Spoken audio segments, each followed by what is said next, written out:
Hey gamers, it's Wintermute here from Grind This Game, and in this video I just want to go over choosing the stats for your duplicants. So this is the screen you start out at and when you choose your first 3 duplicants, and the first thing I want to cover are the attributes, which are right here. So if we look at this chart, this is from the Oxygen Not Included wiki, we can see all the different attributes: athletics, cooking, digging, etc. And I put green boxes around the ones that I think are good. So strength is probably, in my opinion, one of the best stats. And the reason is that you can't level up strength inside the game. Whatever you start with, you're kind of stuck with. All the other ones you can level up, but strength is kind of set. And what it does is it lets you carry more things. The default carrying capacity of a duplicant is 600 kilograms. And for each strength point that you get, and you'll typically get a roll of around 5 to 13 for strength. Each one of those points allows you to carry 15 kilograms more. So strength will mainly help your duplicants move materials around the map, like after you dig out a big section and you want to go put them in a storage container. Strength is the thing that's going to help. Athletics also helps in that regard because athletics allows you to run around faster. I would never choose athletics as a starting attribute though, and the reason is that duplicants, just by running around, moving around, they will level up their athletics fairly quickly, and they'll hit the maximum level of athletics of 26 a few hundred cycles into the game, or even faster. Now I also don't choose cooking because duplicants will level up their cooking quite quickly, and you usually only need 1 or 2 cooks.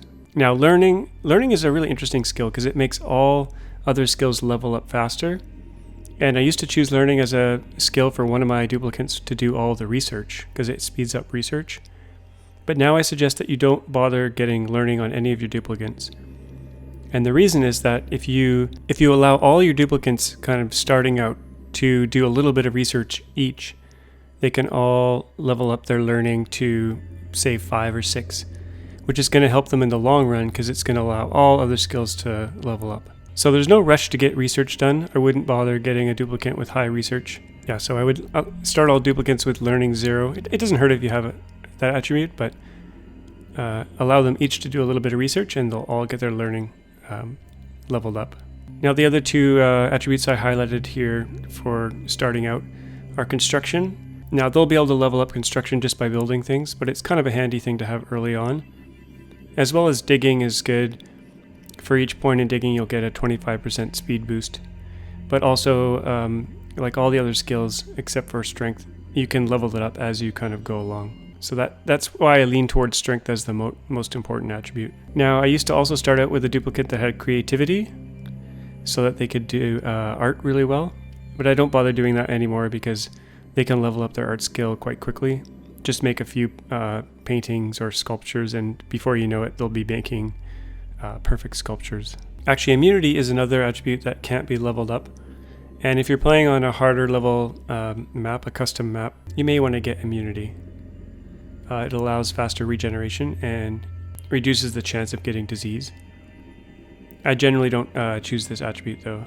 Medicine, don't really need it as well. It improves healing time, but usually I don't allow my duplicants to get disease or injured, so not that important. Tinkering allows you to operate machines more quickly, such as the manual generator, which they'll be using a lot in early games, so I wouldn't bother putting any points in tinkering as well. So that kind of covers attributes. Like I said, strength is the one I tend to choose the most, and behind that maybe digging or construction. Now the next thing you'll see are traits. They'll get a positive trait, sometimes they'll get 2 or 3, and they get 1 or 2 or 3 negative traits. They might have changed the game so that you only get 1 of each, because I was unable to get more than 1 of each. So let's take a look at the positive traits first. So here are all the positive traits. This is also from the Oxygen Not Included wiki.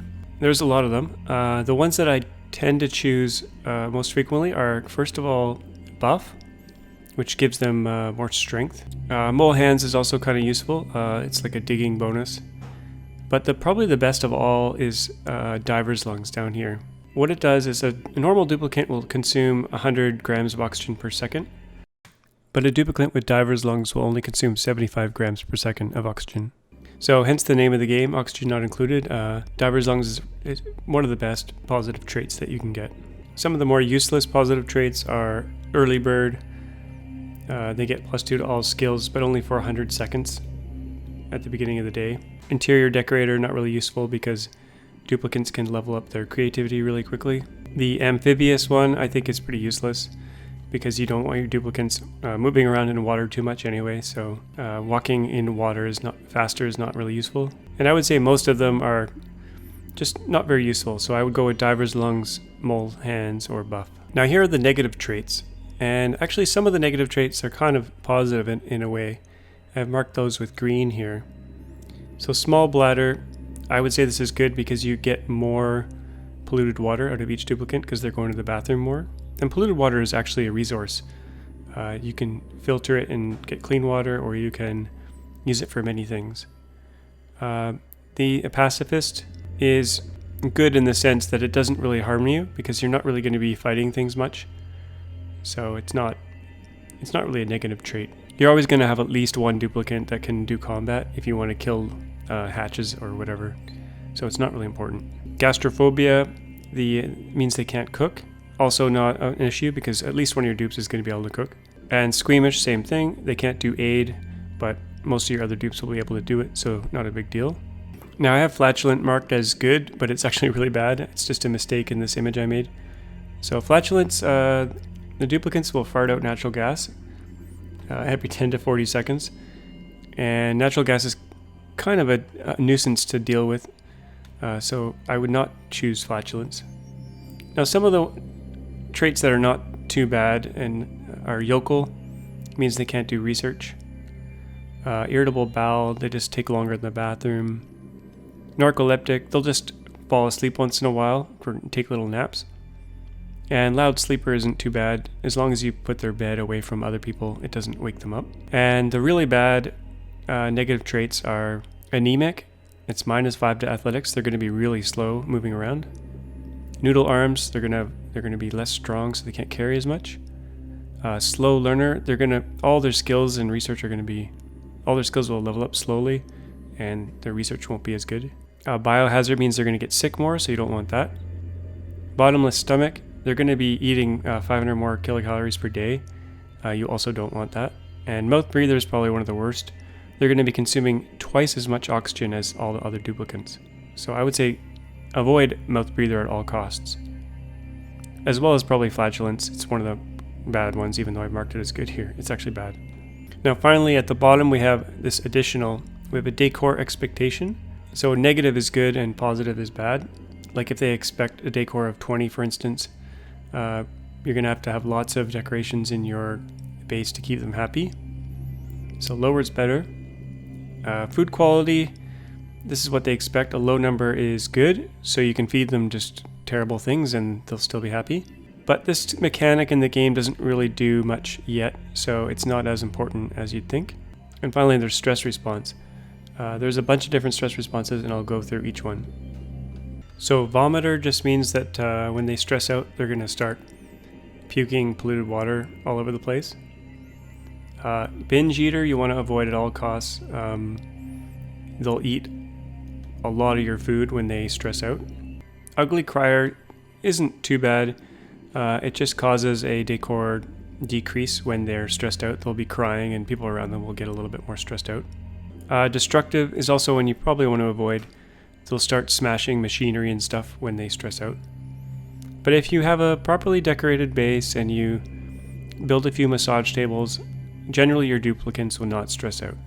If you're going to avoid anything, avoid destructive and avoid binge eater. And vomiter and ugly crier are not so bad.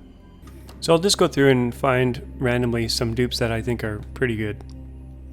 So here we have Stinky, he's buff, so he's got +5 strength.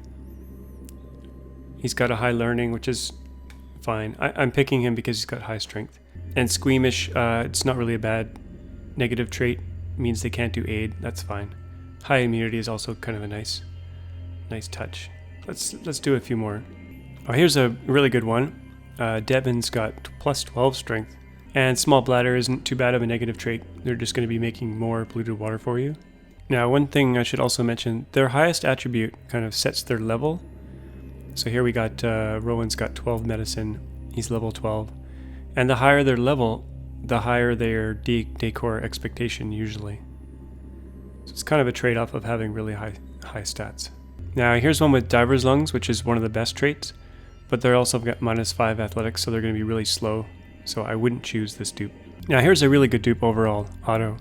He's got Diver's Lungs, so he's consuming less oxygen, plus he's got strength, he's got really good immunity, and his negative trait is not so bad.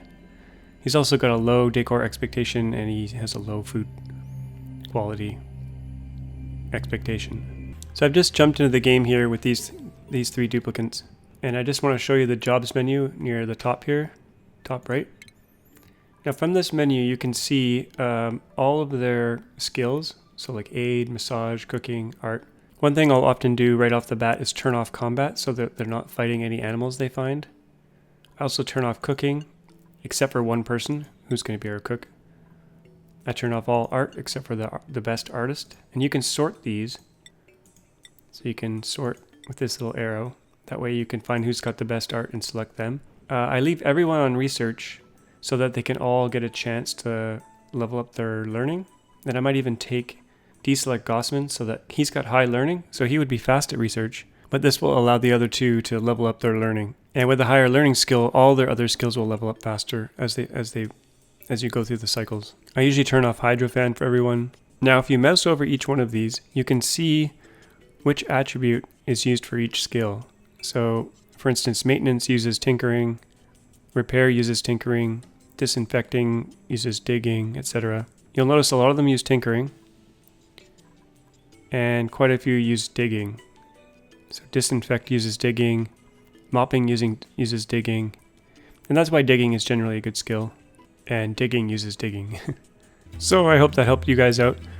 The game is always changing and it's still in early access, so what I said in this video might not be true, a few months from now, but this is as of the tubular update, so hopefully it stays current for, at least 6 to 12 months. And also, these are just my opinions. Feel free to pick whatever you want. This is just what I think is good based on experience and playing. I've got about 800 hours in the game so far, so I've been playing it a bit. If you'd like to see any other kind of tutorial videos on different topics like bathrooms or heat management or gas management or how to set up a power plant, just leave it in a comment and I'll try to do a video for that topic. And as always, thanks for watching, and we'll see you next time.